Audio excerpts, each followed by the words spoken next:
Hello दोस्तों, एक बार फिर से मेरा यूट्यूब चैनल में आपका स्वागत है। दोस्तों आज मैं फिर से एक बार आपके लिए सस्ता और अच्छा लोकल बर्ड लेकर आ गया हूँ। दोस्तों ये है पूरा मास्क वैरायटी का लव बर्ड है। दोस्तों मास्क वैरायटी का लव बर्ड का लॉट है। दोस्तों ये 18 से 22 पीस का पूरा लॉट है। दोस्तों ये सब के सब एडल्ट बर्ड है, आप देख सकते हो। दोस्तों इसका प्राइस हमने रखा है सिर्फ और सिर्फ 500 रुपये पर पीस। रिटेल प्राइस है ये, मैं होलसेल प्राइस नहीं बता रहा हूँ। दोस्तों रिटेल प्राइस 500 रुपये पर पीस रखा है दोस्तों। और अगर कोई पेयर लेगा तो चुन के भी हम 1000 रुपये में पेयर दे देंगे। दोस्तों 1000 रुपये में पेयर आजकल ऐसी क्वालिटी का लव बर्ड कहीं पर भी नहीं मिलेगा। अगर आप गुजरात के बाहर भी ढूंढोगे तो भी नहीं मिलेगा, गुजरात के अंदर भी नहीं मिलेगा। दोस्तों 1000 रुपये में पर पेयर, आप रिटेल शॉप में जाओगे तो ऐसी पेयर का प्राइस 2000 से 2500 रुपये होगा। दोस्तों हम यहाँ पे सिर्फ और सिर्फ 1000 रुपये में आपको दे रहे हैं। दोस्तों आप देख सकते हो एकदम हेल्दी क्वालिटी के 4 वेरायटी के लव बर्ड है। दोस्तों नॉन डीएनए बर्ड है, मैं ये बता देना चाहता हूँ आपको कि नॉन डीएनए बर्ड है,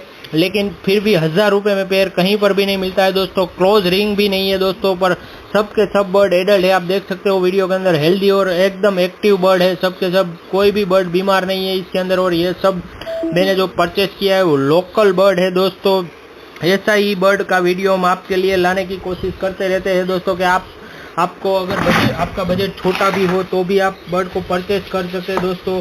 और इसलिए हम ऐसी मेहनत करते हैं कि आप तक हो सके उतना सस्ते से सस्ता बर्ड खरीद के आपको पहुंचाया जाए। अगर हमारा वीडियो पसंद आया तो हमारी चैनल को लाइक शेयर सब्सक्राइब कर दे, ताकि जैसे ही हम ऐसा ही सस्ता और अच्छा बर्ड का वीडियो आपके लिए लेकर आए, आप तक अपडेट फटाफट मिल जाए दोस्तों। तो सब्सक्राइब करना मत भूलिए दोस्तों। Thank you.